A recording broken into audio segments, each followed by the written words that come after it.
अनेकांच्या पोटातील ओठावर येणाऱ्या गुपितांची बिनधास्त मांडणी करणारं बातमीपत्र।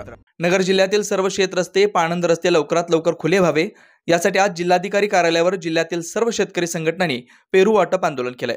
यावेळी शासनाकडून हे रस्ते लवकरात लवकर खुले नाही झाले तर मुंबई मंत्रालयावर धडक मोर्चा घेऊन जाणार असल्याचं शेतकरी संघटनेच्या वतीने सांगण्यात आलंय। यावेळी जिल्हाभरातून शेतकरी बांधव जिल्हाधिकारी कार्यालय येथे उपस्थित झाले होते। यावेळी शेतकरी बांधवांनी अप्पर जिल्हाधिकारी यांच्याशी चर्चा करून जिल्ह्यातील सर्व शेत रस्ते, पाणंद रस्ते खुले करण्यासंदर्भात निवेदन दिले। संगमनेर तालुका जे शेत रस्ते व पाणंद रस्ते शिवार रस्त्यासाठी जे पवळे साहेबांनी ही चळवळ उभी केली त्या सगळ्यांना 14 तालुक्यातून अतिशय उत्तम प्रतिसाद मिळत आहे आणि यांच्या या मार्गदर्शनामुळे प्रत्येकाला रस्ता मिळणार आहे।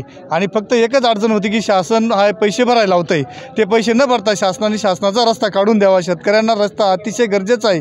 म्हणून ही पवळे साहेबांनी जी उभी केलेली चळवळ आहे हिला सगळ्या तालुक्यातून पाठिंबा मिळत आहे। त्याबद्दल प्रशासनाने आज अतिशय गंभीरतेने दखल घेऊन तातडीने मीटिंग लावलेली आहे जिल्हा तहसीलदार साहेबांची।